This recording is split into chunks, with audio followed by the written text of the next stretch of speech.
Mm. Hey y'all, welcome to the Devon A. Morris Unfiltered call-in show.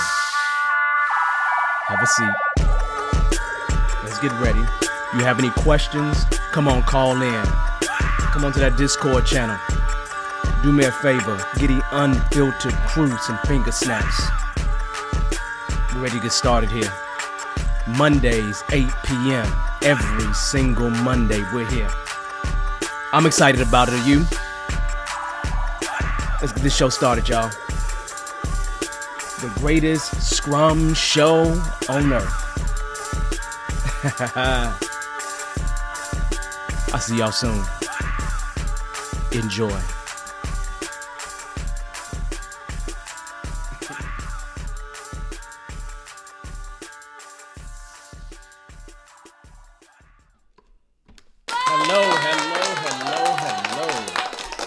Welcome everyone. I done did something. I don't even know what I did, but it's okay. Welcome to the show. This is the Devon A. Morris Unfiltered call-in show, and we normally talk about Scrum and everything else. If you don't know who I am, my name is Devon Morris. I am a Agile coach, trainer. I always say Agile coach is extraordinaire. Oh, my headset is not. It feels a little lopsided. It's okay. I'm not here to look pretty. So anyway, welcome. It looks crazy, man. But that's okay. I'm not going to worry about that. So welcome. If you actually have a question for the show, you're welcome to join us. I didn't send any of the advertisements out about the show today. I really didn't until like last minute. I didn't really think about this show until the very last minute today. But why is that? We had a nice, I live in Texas, and pretty much, there was a shooting in Texas here. Shooting at a school that I'm familiar with. And I want to send thoughts out to the families of the people that were injured. And I don't know what the situation was or how everything went down, but the idea is that there was a shooting. And one of the things that I probably want to get in today and talk about maybe is, is there something as a community that we can do as Agilists to help this situation out? I don't know if that's the case. I just really don't know. But I'm just curious about it at this particular point in time. So without ado, I actually have someone here joining us on the show. So I might as well just start off by going there.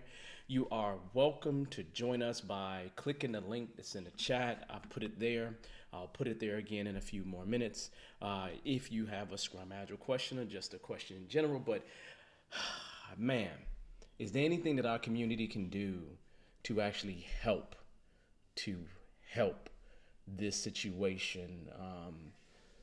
And I don't know the reason why, the thing happened. It happened today, but, we got to find ways to help our young people. So on that note, let's go ahead and bring someone into the show and start having at least a conversation today. So let's start it off and let's welcome. There you go. Let's see. You got to unmute yourself to join me, to talk to me. Kellen, what's going on? Hey, how you doing, Devin? Pretty good. How Man, about yourself? I'm amazing, except for the fact that we had that shooting here in Yeah, Texas.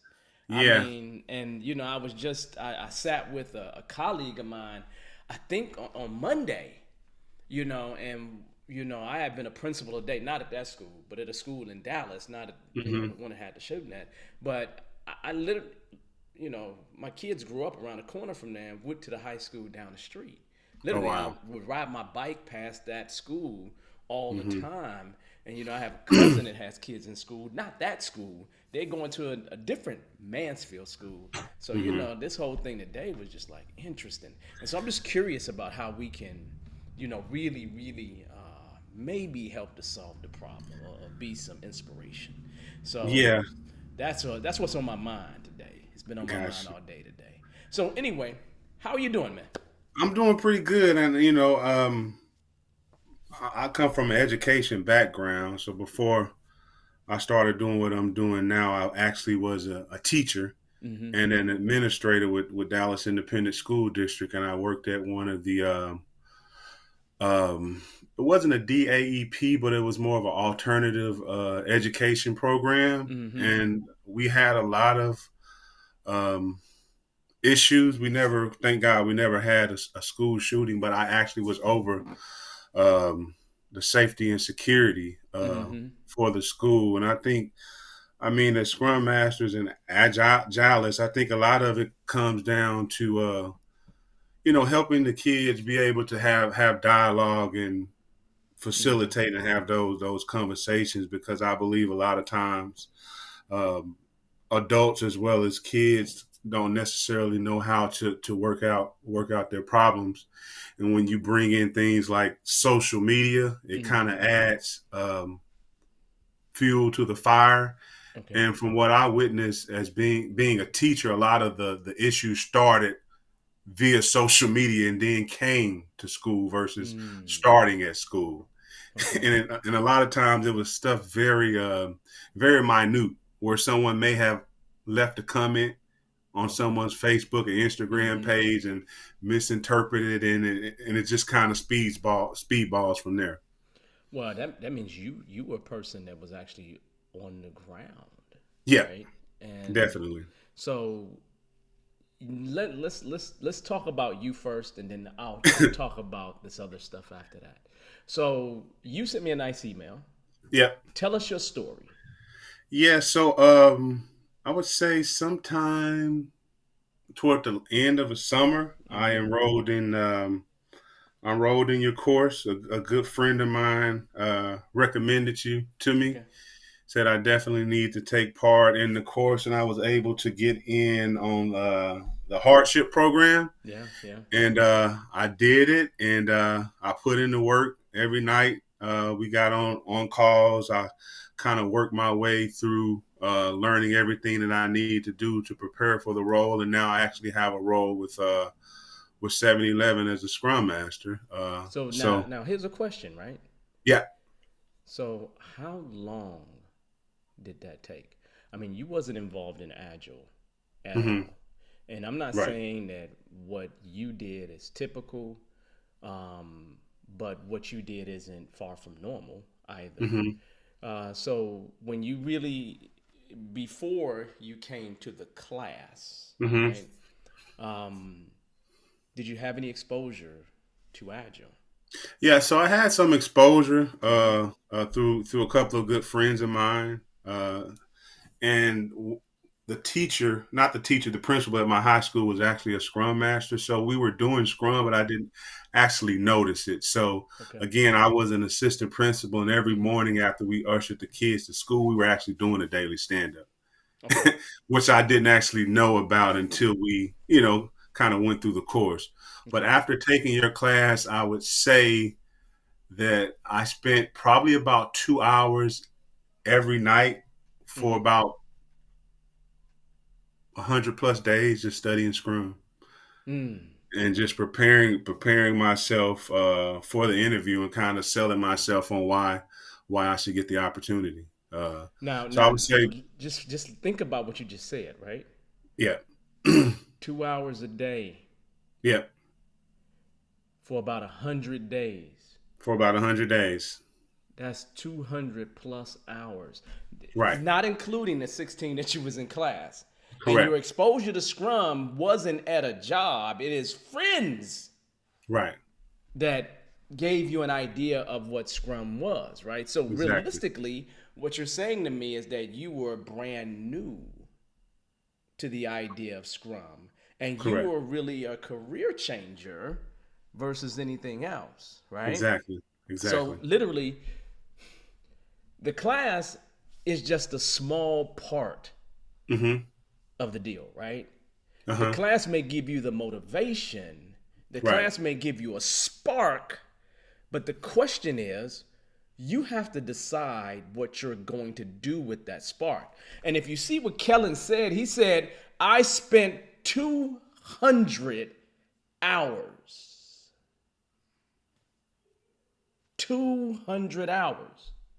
And I have people that walk up to me and say, "Hey, I haven't found a job yet," and they haven't even looked at their resume.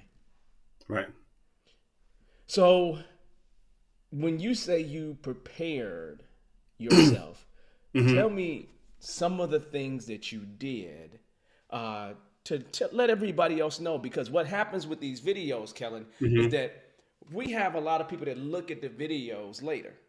Mm-hmm. So tell me some of those things that you did over those 100 days that helped you prepare, one, for the interview, Mm-hmm. two, for the job.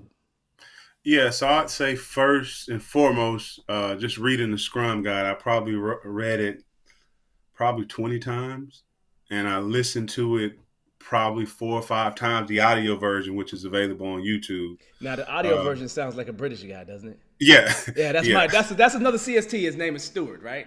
yeah. I actually he actually co-trained with me a little while ago. Oh, nice. A while ago. Yeah, So he's out in Australia, New Zealand, some places that, right? So yeah, okay, great. You listen to the audio version yeah. and I you read read that guide 20 times. at least 20 times, and I read over it Now hold probably up now, another now, 20 now hold up times. now. I just heard you say 20 times.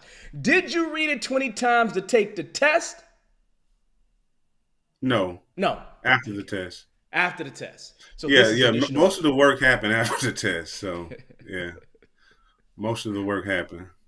So then by reading that Scrum guide, 20 plus times, Hmm. hearing it, Hmm. how did that help you with your interview? So it definitely helped me to have a real strong understanding of the framework, and Mm-hmm. also reading the book um, by Jeff Sutherland, Mm-hmm. where I can kind of take from The some of red those book? real, yeah, the red book was a half, twice the work and half the time. Yeah, something like that. Yeah, so I read, this was a really good book, really profound book, really made an impact on me. So I was able to pull some of those real stories and actually visualize myself kind of being an actual Scrum Master. Okay. Um, so familiarizing myself with the 3-5-3-5-3, Mm-hmm. and just reading all of the backstories, Mm-hmm. watching countless amount of videos on Scrum. Okay. There's tons of information on YouTube. YouTube is an actual university. Mm-hmm. Also looking at, I think Mike Kahn has Mike a Cone. book Mike on Cone. Mike Cone. Mike Cohn Yeah. on user stories. Yes. So I looked at that as well, and Mm-hmm. also it's another book, Essential Scrum. I read that Essential as Scrum, well. yeah. That's I Yeah, believe that's Kenny Rubin. Ken Rubin. yeah. So just reading those books, and every second that I got, I was either listening to a podcast, watching Mm-hmm. something on YouTube, and I Mm-hmm. made sure that I wrote it down. Mm-hmm. I took notes and Uh-huh. I listened to it, because as a teacher, I know sometimes that you have to listen to things and take things in through different modalities to kind of really get it. So reading it, writing it down, listening to it, Mm-hmm. repeating it to myself. I would walk Mm-hmm. around and kind of repeat the ceremonies and kind of walk myself through an actual day. And my daughter would be like, "Why do you keep saying the same thing over and over again?" But it helped me to remember it. but your daughter's getting used to it. Your family's Yeah, getting used to it, right? exactly. And now you're training them that this is the place where you're going to be. So this is going to become part of their world, right? So yeah, Exactly. that is amazing. So what else did you do to kind of prepare yourself beyond adding knowledge and repeating that knowledge to make sure you solidified your foundation? What else did you do to kind of prepare for that first interview? I think also it kind of came down to visualization. Mm-hmm. And before doing this, I was really big on visualizing myself being successful, Mm-hmm. landing a role. And I Mm-hmm. think I have a background in sales, so at the end of the day, the interview is really a conversation. So I'm not just turning into a panel or someone just drilling me down with questions, because I kind of Ooh, want to personalize the situation wow. and sell myself on my skills and my relatability. And I noticed on some of the interviews, a couple of the people, they always mention, you know, Scrum is it's not that difficult to understand, but at the end of the day, I want my people to feel comfortable with coming to you and being able to have a conversation Hmm. with you. And I Okay. think that's really what landed me the position because they see that I'm relatable and people feel comfortable with talking to me naturally. So then, now that's not necessarily that's a soft skill. Right. So what are some of the things that you do to help turn that interview into a conversation? Um, I would say first and foremost, listening and making sure, because when you have a conversation, you want to make sure that you're not just focusing on what you're going to say next. So, sometimes listening, sometimes making mental notes, or actually taking notes. So when it's my time to ask the question, I'll ask a question related to a statement Mm-hmm. that the person has made, and Mm-hmm. also rephrasing it. If someone asks me a question, I may come back and say that sounds like something that you may have had an issue with. Can you tell me more about that? Just those little phrases to kind of get them to open up. So really, a lot of that is facilitation skills. At the end of the Exactly. day, Yeah. you getting a question, like someone coming to you on a scrum team, Hmm. asking you something, and you rephrasing it in a way that you've heard it back to them to making sure you understand the question. That probably gives you a little bit of time to even answer it, right? It gives you time to even think Exactly. about it, right? These Yeah. kind of the tricks you're using to just make sure that you are doing well and you turn that interview into a conversation. Now, Right. you said something, a little while ago, okay? And that Okay. was interviews, okay? Hmm. Now, we know you landed this particular job, Uh huh. okay? But how many interviews did you go on that you didn't get that job? Um, I would probably say five. Yeah, Okay. five. Now, when you went on that first one, how would you compare how you did on the first one to how you did on the one that you landed in terms of your Um, ability, your skills, getting comfortable with being in those kind of interviews? I think it happened for me relatively quickly, but I think the good thing about being in this field, there's so many recruiters looking for Scrum Masters. So Mm-hmm. I made sure to have a conversation with every recruiter and Okay. screener, even though I wasn't necessarily interested, because I knew that they would ask me some of those basic Scrum questions, Mm-hmm. so I can kind of get used to having those conversations. So when I interviewed for a job I was really interested in, I would be Mm-hmm. prepared. Okay. And there were a lot of jobs I knew necessarily I wasn't interested in, but I said, hey, this is going to be my practice. So when I actually get in front of a job that I'm really interested in, I would, get those jitters out. Interesting. You said a practice interview. So you Right. actually had live interviews where you realized you didn't really want that job. Uh huh. Now, what kind of research did you do to determine that you didn't want that job? Uh, some of it I based it on the pay, Mm-hmm. also the location, Mm-hmm. um, and sometimes it was the company, but I would primarily say my primary motivation was the pay, and if it was a job that I would have to be on site day one, Mm-hmm. uh, if it's a project that I wasn't 100% interested in, or a company that I didn't necessarily know about, Mm-hmm. I would kind of look at that as practice. Okay. Um, but once you put your resume on Indeed and put it everywhere that it needs to be, there will be an influx of recruiters reaching out to you, and you can easily, build up your chops. You just Okay. have to be prepared and not afraid to have those conversations. So you had a ton of conversations. It sounds like to me.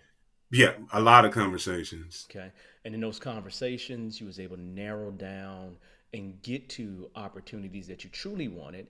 And then Hmm. when you had opportunities that weren't really what you truly wanted, you looked at it as an opportunity for you to get yourself ready for the Right. opportunity that you truly wanted. Yeah, So, yeah, because I didn't want my first interview to be be the dream job, and not necessarily be prepared. Uh, oh man. and also I can kind of write down the questions that I didn't necessarily know the answer to, Hmm. and I can kind of be prepared for the next round. So then when you had that thing that you didn't know, what did you do to shore that up? Uh, I just made sure that I wrote it down, and I kind of just visualized myself saying it, and I kind of went through different scenarios. And no interview is the same, but you can also pull from those experiences and also use some of that information that you're getting from the person who's interviewing you in the next interview.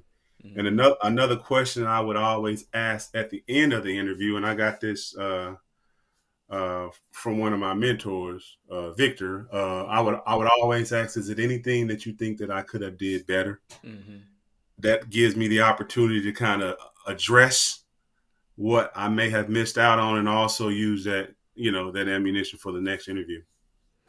That's extremely helpful because that means that, for those 5 interviews you had, you got some practice ones in, which made the other ones just that much better. And then going back to have conversations with your mentor, get tips and tricks, and just really indulging yourself into the Yeah, process of being able to truly find that opportunity.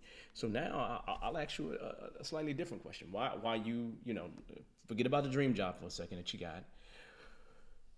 Did you have some down moments? Did you have some times where you think it wasn't going to happen over that 100 days? um, not necessarily. I mean, there were some days where it kind of felt a little monotonous, but the thing about as you know, Agile and Scrum, I'm a lifelong learner, Mm-hmm. so it's so many different sources of information and stories that you can kind of read and pull from. So if this particular area gets boring, you can start studying something else that'll kind of get you re-engaged. Hmm. So I kind of use that to kind of keep me interested and motivated. So then, can you give me some examples of that variety that you said you added in to keep it from being monotonous? Um, One of the things I did is I started, reading about scaled agile frameworks. Mm-hmm. Uh, So I started reading about that and how a lot of the larger Fortune 500 companies were starting to adapt safe. So I started looking at that, looked at Nexus and some other different frameworks, and I also just tried to go deeper on the history of Scrum. Mm-hmm. My background, I am a history major, so I like hearing those stories about people actually being in the battlefield and kind of applying those principles, and that kind of got me, more re-engaged in the process. Okay, so you didn't go through any major, hey, this never is going to happen, but you kept yourself from getting there because you just found some ways to just switch it up, knowing that you keep Right, envisioning that future. right, and I think to my benefit is a couple of my good buddies are Scrum Masters, and I kind of saw their process and where they Mm-hmm. came from. So they kind of gave me that additional push versus someone maybe being new to it and not knowing Mm-hmm. anybody who does Scrum, and not having someone to kind of talk to or have that support system, especially during COVID when everything is online. So I think, Mm-hmm. just being a part of that group of people to kind of keep me engaged definitely helped. That's super amazing, and I'm assuming that your family also supported you Yeah, as well, far as absolutely, mentoring. because I have 2 young kids, so there had to be some adjustments when I was studying late at night trying to get things done. Understandable. How old is your young kids? 8 and 4. 8 and 4. Yeah, they're young Yeah, kids. they yeah, need yeah, they, yeah, they definitely need your help for real. yeah. So I understand. So now I want to transition, right? I want to transition to the job that you did get, right? Okay. And how long have you actually been on the job? Oh, this is just my first week. First week. Man, Yeah, first week on the congratulations, job. man.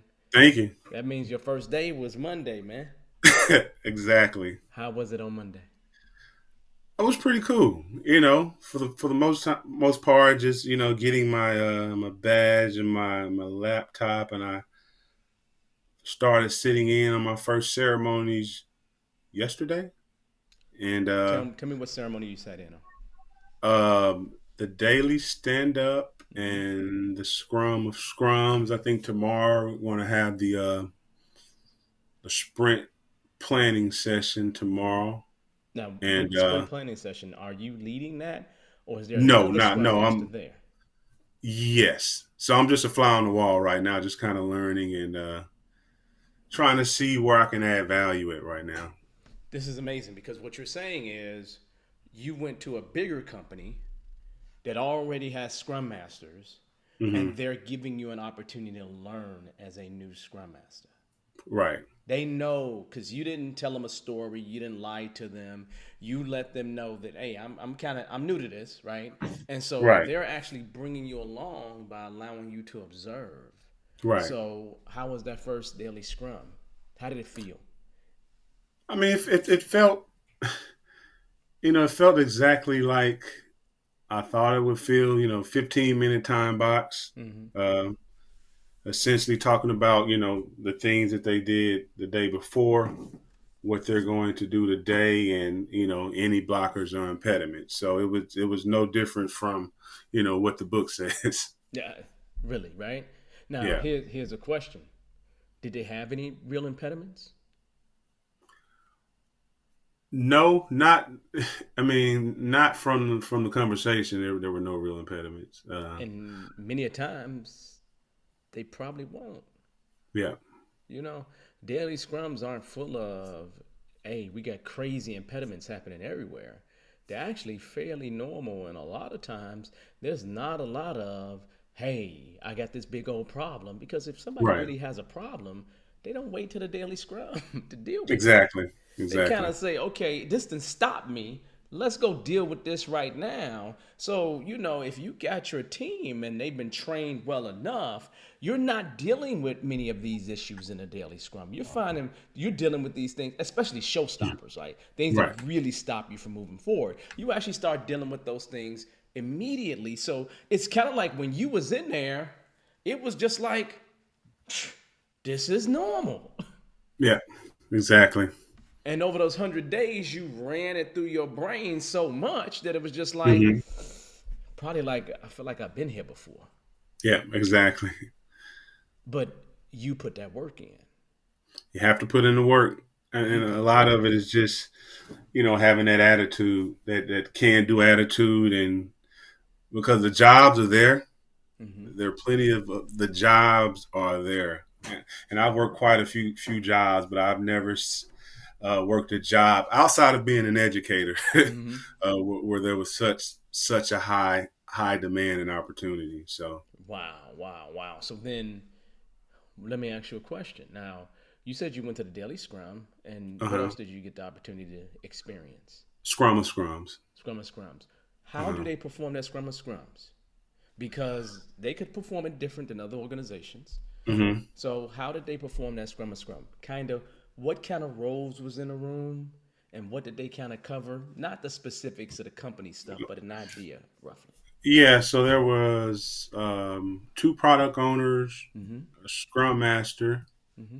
and two scrum masters, and essentially kind of just discussing um, what the team was working on and any dependencies that they may have. It was very short and 15 minutes time box. Mm. Yeah. So the scrum of scrum is treated like a daily scrum at a higher level. Yeah, essentially. Yeah. And that's how that organization does it. And I've probably seen five, six, maybe 10 ways that I've seen in my career different organizations decide to conduct a scrum of scrum. So, I can't complain about it. Is that the way I do it? Maybe not, but Yeah. is it working for them? Probably so. Yeah. Is it working for them becomes the big question, right? So Hmm. then here's a question for you, right? Hmm. Since you're new, Okay. How are you handling all that learning that's happening? Because it's just not, it's not just Scrum you're talking about here. You're talking about Right. the company, the culture, the people. Hmm. How are you handling that?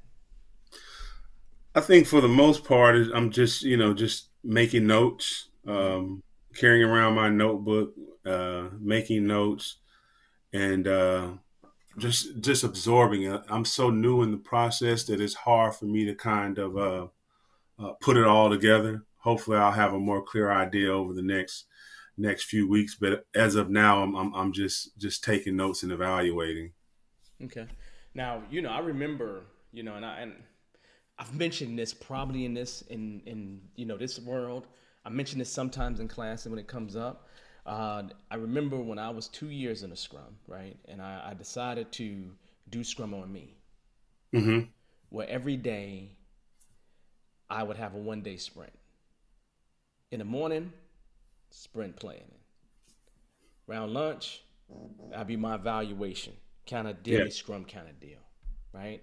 And then end of my day, I'd take a look at my day as a review, and then talk to myself about what am I going to do tomorrow to make that day better. I did that for probably 2 months, Wow. and and I continued to do it afterwards, but I ended up moving from having two teams, two regular size Scrum teams, to be an agile coach of a 200-person portfolio, Wow. right? Because the focus was on me. And the only reason why I did that is I was actually intimidated, that I was an imposter, that there was people that was older than me, Right. that, knew more than me or more experienced than I was. Hmm. And they wasn't very sharing. So I just kind of went and did my thing and just ran Scrum. And I recommend that for all new people. Okay. So Thank I you. think if you I was to do definitely will put something that like to. that, it will help you. I'll definitely run that experiment, like you always say. Yeah, yeah, you should run that experiment, right? Yeah. Because running that experiment is going to actually help you, and you'll see results from that experiment probably within a couple of days. Literally, Okay. it's literally that fast because you're Yeah. really cycling around and trying to find a way to improve. Because, sometimes you go over here and you had this conversation, and somebody didn't quite get it, Hmm. and you want to, be able to effectively communicate and get people to get things faster, more efficiently, so you can get back to doing some other things and help some other people out. Right. There's always a little something that you can find to improve on. And so, what would be really interesting, which since it sounds like you take good notes, what would be really interesting is that if you was to actually do that, and then have a running list of things that you saw, that you improved, that you saw as problems, that you worked toward improving, because you will be able to help other people out with that. Mm. That's powerful. Do you understand? I Yeah. didn't think like that back then, but just imagine if you had a whole page of Hmm. those first things that happened during your first couple weeks. And Hmm. for the next person that comes in at your job that is Hmm. like brand new like you, hey, you know what? I got a gift for you here. Right. You understand? Yeah. Can you Yeah. imagine if somebody gave you that? Yeah. How That you would be would be nice. with the Yeah. position you would be in would be amazing because Yeah. you see a list of things that they ran into and now they can actually take it to the next level. Yeah. So that right there is something I would definitely think about and definitely probably do for Yeah. I'll start real. running that experiment tomorrow. It's really really nice. Now Yeah. here's another question, right? Without giving me the Scrum Master's name or Agile coach's names, anything like that. How does it feel working with the other Agilist in the building so far? I mean, it feels really good because they were really looking for a new Scrum Master. Yeah.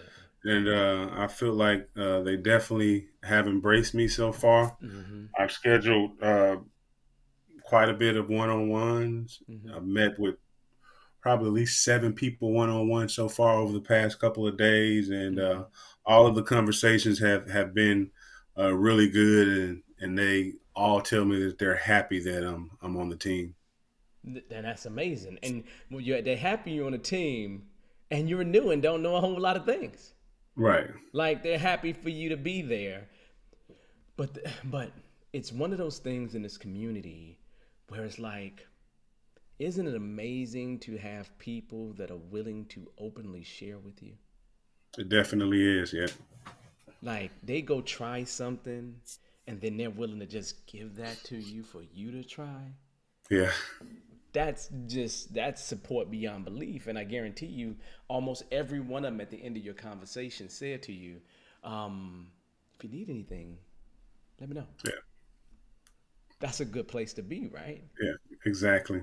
And the question it becomes, is that like the company's culture, or is that like agilist culture? Hmm. Yeah. It's And a good I would question. say it's agilist culture. Hmm. Because I've been to many places and I find that agilists typically operate in a way that is just a, definitely a less selfish, right? Unless you have all kinds of other cultural things happening in the org, right? Yeah. They're willing to give to each other freely as long as somebody hasn't set up a competition between them in some kind of way. And when you Yeah. walk into that environment, it just gives you room and an opportunity to grow. And if you go do something, you got, ears and brains to bounce things off of. Hey, I'm thinking about trying this. What do you think? Hey, I'm thinking about doing that. What about that? And they can actually help you in terms of that. And now you can grow. Yeah. So this is amazing, super amazing. So in having conversations with people internal to your organization, are they doing perfect Scrum? Like ideal No. Scrum? No. Okay, we knew they wasn't, right? Right. So now, what are some of the differences that you have seen with what you learned in class, the pure ideal Scrum, versus what you're seeing on the ground? um. Without getting too many details, I would, Mm-hmm. say some of the structures or the timing of the ceremonies Mm-hmm. and the order that they're supposed to go in according to the Scrum guide, uh, Like as is well as so here's a question. So Scrum is like a container. uh-huh, Everything happens inside of the container. Do right. they have any events outside of that container? Yeah, so they have events outside of that container, but in terms of the steps from sprint planning to the sprint retrospective, Mm-hmm. uh, some of the steps aren't one, two, three, four, Mm-hmm. um, and some of a couple of the roles are missing on some of the teams, Mm-hmm. Mm-hmm. which is understandable. But I'm up for the task of Okay. This is good. helping to push them closer to what it should look like in a perfect world situation. Okay. I like that. Have you had the opportunity to see product backlogs and sprint backlogs? Yes, so I've had a chance to see that, and And as of now, I'm just kind of observing, mm-hmm. kind of being a fly on the wall, and trying to figure out, you know, what should be prioritized, Mm-hmm. you know, Mm-hmm. versus you know I mean trying to push that a makes whole sense lot. to me. It Yeah, sounds to me just like a lot of opportunity for you to grow, right? And have an yeah, opportunity to grow is is the reason why you came here in the first place, right? The exactly. reason why you decided to do this, and now you can have a very different set of conversations with your friends because you don't just have in the company support, you have mentors outside and friends outside, and you have a whole ecosystem now, and you got that ecosystem in less than a half year. Yeah, I have bearded eagle too. Yeah. You got us. You got us. So that's what makes it amazing, Yeah, because this community of people have really helped you to take that next step, and now absolutely. you're there, and now you're helping other people, like some of the people that's watching right now live, people that Uh-huh. watch afterwards. You are actually helping them by providing this kind of information because it's motivating. Yeah. It's motivating to see someone doing what you desire to do. Hmm. And with that never give up attitude, with that, hey, I'm gonna study, I'm gonna just get into this thing every single day, put a couple hours in it. If there's a day that I skip, I feel Uh-huh. guilty, right? Hmm. When you have that dogmatic attitude toward getting something that you want, it's a higher likelihood that you will achieve it. Absolutely. And nobody can give you a time frame on when that's going to happen for you, right? Yeah. For some Yeah. people it's easier, for others it's harder. you know how many actual jobs did you actually apply for? So we got 5 interviews. Oh, I mean, some days I would apply for maybe 20 jobs. Whoa, did you what to tell? Oh, whoa, time out.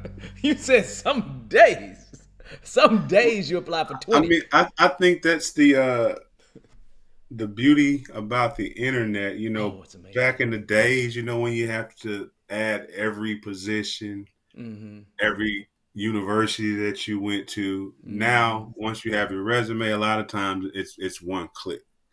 So it's a much more simple process did you than it did you, used to be. did you ever attend one of those little Brandon Land classes? You ever attend that? I think I've listened. Like I attended some resume classes. Yeah. Someone sent me a link on it's a lady that's a project manager, and it was a Mm-hmm. free webinar on how to kind of place your resume and the summary, skills section, Mm-hmm. certification section, and what it should look like. So I watched that webinar, and I kind of used that to kind of tailor my resume and But kind of highlight some of the skills that I have. but you Um, did work on your resume is the point, oh right? yeah,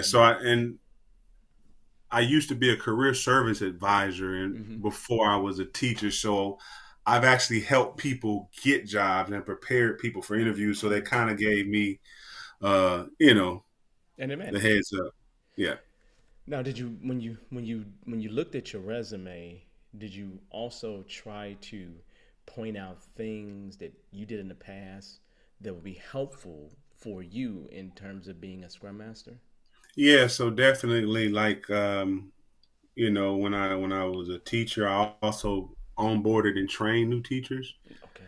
and, I helped them prepare for some of the state exams, and I was in some capacity an instructional coach. Mm-hmm. So I think that kind of showed some of those skills of how Okay. I can coach and mentor and prepare people. So I definitely think that helped.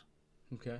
So now, assuming that you are going to be at your job for a lifetime, what's next in terms of you and Scrum?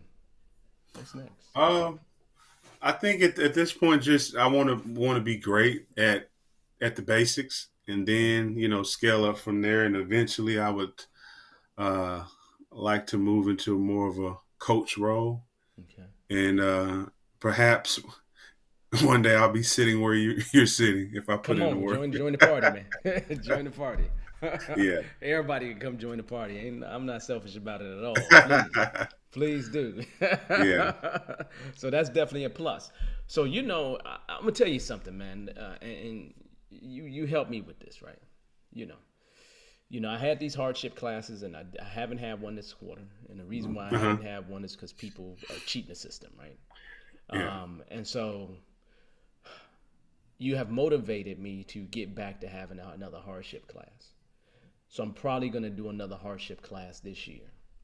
Nice. And then probably just do another one in January. Because, you know, people with actual hardship should be coming to the class, right? Right. Not people who just like, okay, I got a job, but my wife lost her job, but no, Yeah. hardship, right? Yeah. And we had a lot of people come through the hardship program, and we've had a lot of people find opportunities and are really starting to do some great, amazing stuff, right? Right. So one of the things that I want to ask you, because with that hardship class, it is not any different than any regular class. Right. So my question for you, and again, I'm not trying to promote the class. I Uh just want huh. people to understand.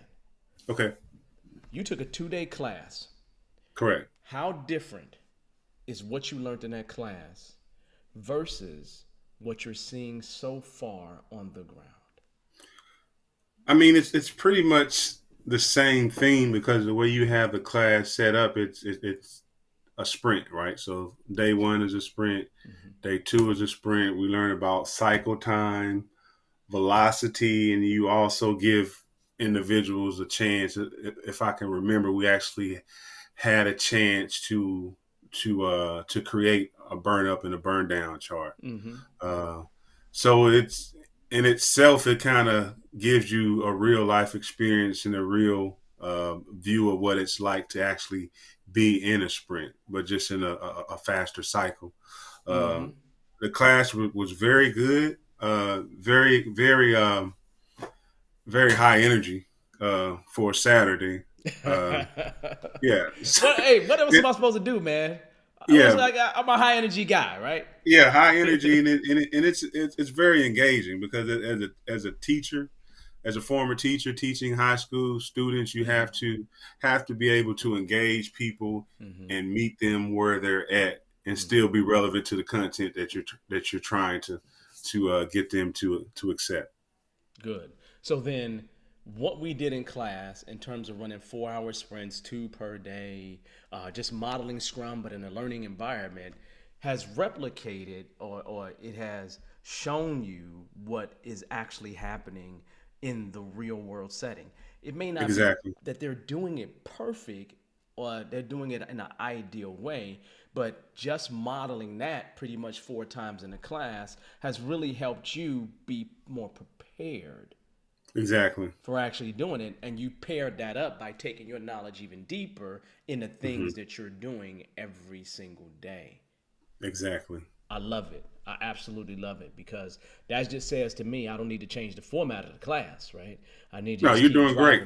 keep driving people, and keep making sure they understand because we try to model those behaviors or the things that you're going to experience in class. So that is super important. I just love it, Yeah, love it, love it, man. You making me feel like like just a proud father, I man. appreciate it.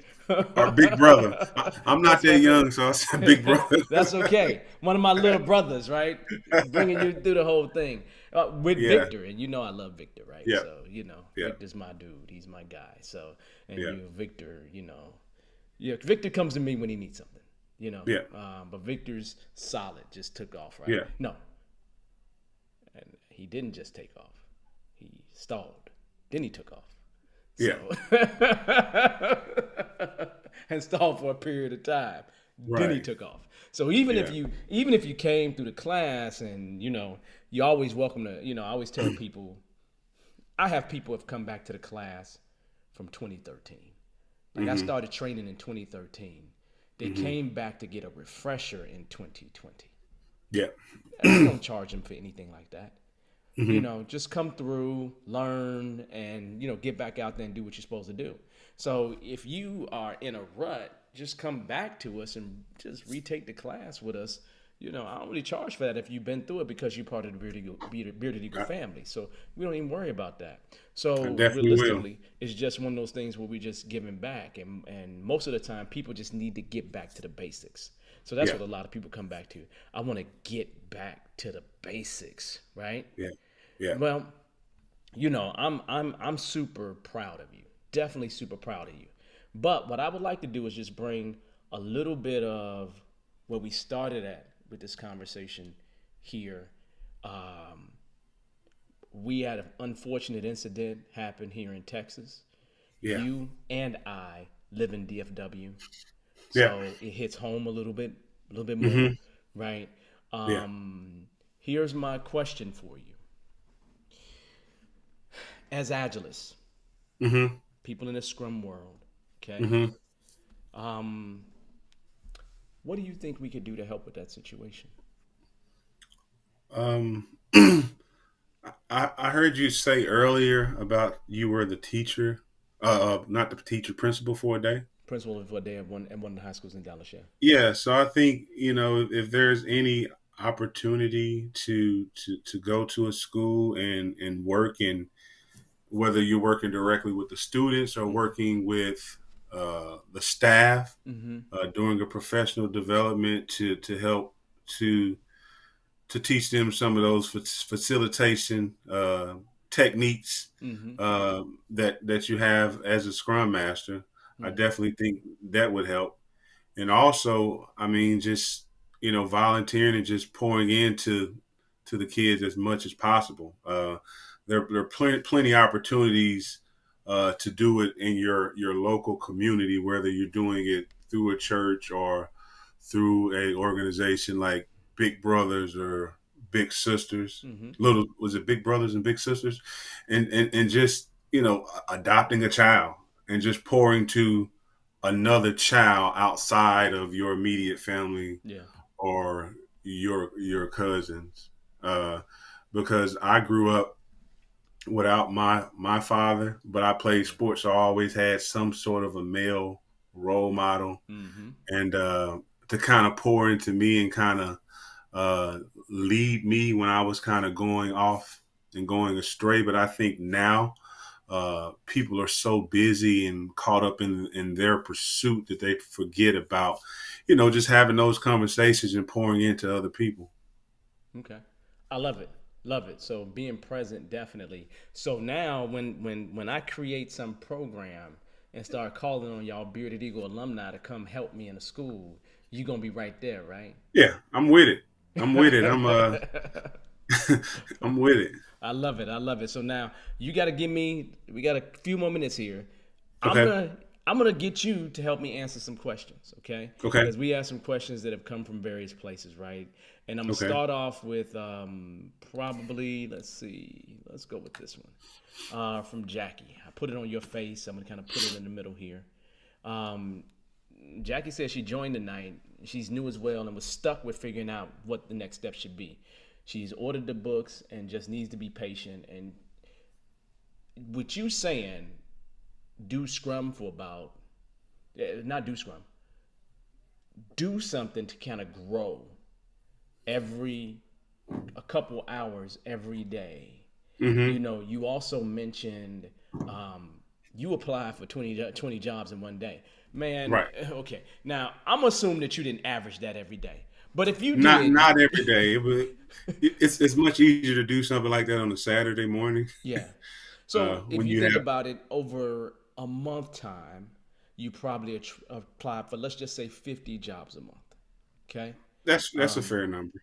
Yeah. And you know that's something that is reasonable for people to do over a Right. month time is to apply for 50 jobs, keep going and applying for jobs, right? Keep trying Mm-hmm. to take those opportunities. If you get in the possibility for an interview and it's not the perfect opportunity for you, take the interview. So use it as practice so and then you can get there. Make sure you read the books that he mentioned earlier. If you took the Bearded Eagle class, we gave you a list of those books. So you should have those, right? Because we put it in a Dropbox. So you can always go there and Right. grab that. So just make sure you do things like that. Anything else that you would say to Jackie? I would say the advice that you gave me earlier about doing daily sprints Mm-hmm. and creating those daily goals that'll help you get to where you're trying to get, whether it's to learn more information, to land a job, or just to be overall True. better Scrum Master, have an overall better knowledge of Agile. True. So I would run that experiment daily, and that'll help you kind of stay focused True. and committed to wherever you're trying to go. Yeah, because do you need to have a job to do the 1 day sprints? No. Nope. You could do it on finding a job, right? Right. After Right. your And goal every day. I actually did that. Yeah, that's good. Yeah. That's a plus. That's a plus. Yeah. So I got another question here, and this question right here, not a complicated one. I have an egocentric, condescending architect on my team. He refuses to follow the team's working agreements and not participate in story points. That's interesting. Okay. So, what do you think? I would have to have a little more backstory on the relationship, but I would say, have you had you know, an individual one-on-one conversation to kind of see what are his sticking points? Mm-hmm. Also, you want to see like what is his background Mm-hmm. in terms of working on a Scrum team or Agile team, and Mm-hmm. kind of see why he is not necessarily seeing the value. But a lot of that just comes down to the one-on-one relationship, and if he's condescending, uh, that should be something that should have came up, before the situation with the story point. So more than likely, there's some other people on the team who are kind of feeling that Mm-hmm. that same energy as well. But I would say I would first start by having um, that strong one-on-one conversation and trying to build that rapport and kind of see his point of view Mm-hmm. before you start trying to push him toward the end goal. Well, I agree with everything that you just said. Um, this is an amazing opportunity to actually be a coach, to truly be a coach. Because one of the things that you can do is learn why they are doing whatever it is that they're doing. I mean, it can be a complete problem, right? They could be a person that's really super negative and all these other things. But normally, people have reasons on why they do things or why they're acting in a negative way. So I definitely would try to figure out how, or at least understand where they're at. And again, as Kellen said, one on one is probably the best way to approach trying to pull that information from them. And they could completely refuse. But where it stops at, for me, is when it's being a complete distraction for the team. Yeah, Once it becomes a complete distraction, and if they just can't agree, even if they disagree, if they're causing a bunch of problems that go above and beyond that, and you try to incorporate them again and again and again, this might be a situation where you will have to escalate. yeah, Not that that's the first thing you do, but it's one of those things where you can't make people do things, right? And the Scrum exactly. Master, I had my mentor on a show, a month ago, and one of the things he said is that our jobs as Scrum Masters is to, if they're going to go and jump off a cliff, we need to let them know not to jump off the cliff. It might not be a good idea. You might not bounce when you hit the ground, but it's not your job to stop them from jumping off the cliff.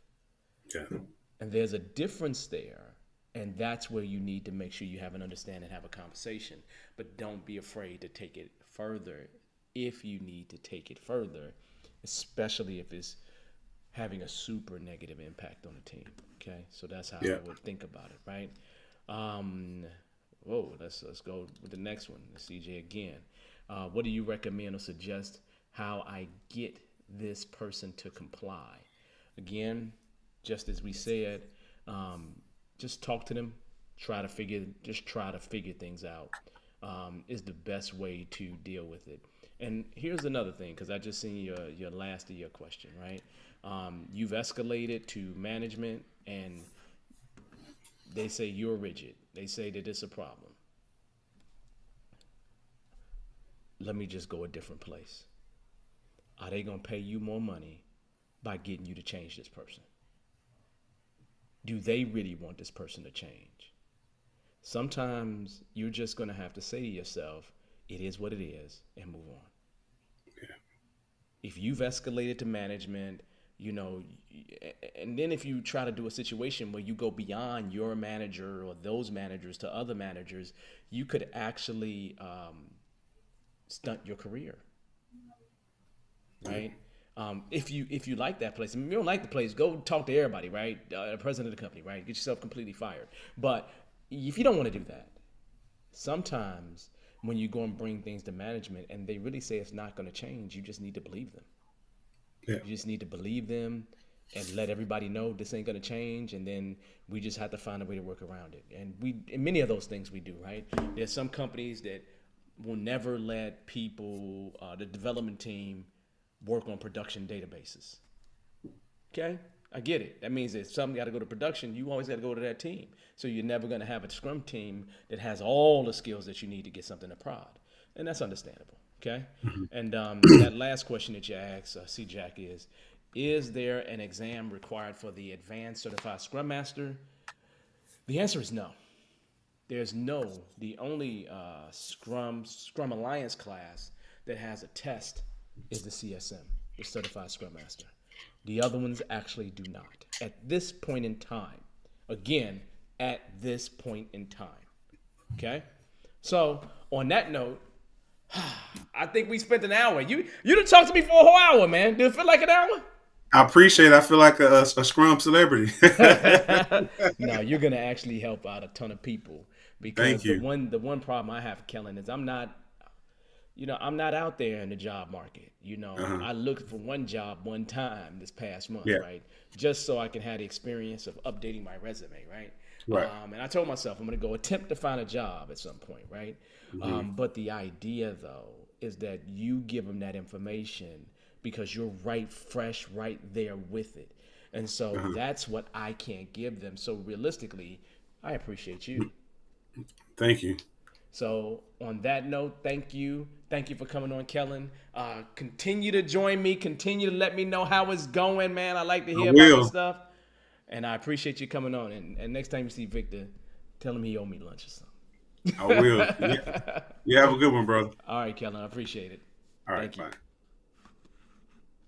That was amazing. I love that, people. A lot of people see people come join us, right?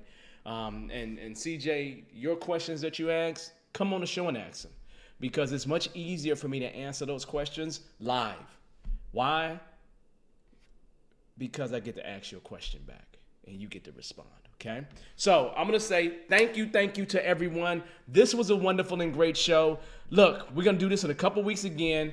I'm debating on taking this to a weekly format. I may start doing weekly again because I'm enjoying this a little too much. But on that note, I'm going to say once again, thank you. Everybody be safe out there. Look, let's stop all these school shootings, people. Let's try to find a way to grab our young people and get them in a place where they have more hope than what they probably do have. But other than that, enjoy the rest of your evening. I'll see you in a couple weeks. I'll let you know if I change the format or anything like that. Other than that, have a good night. Peace. See you soon. Okay?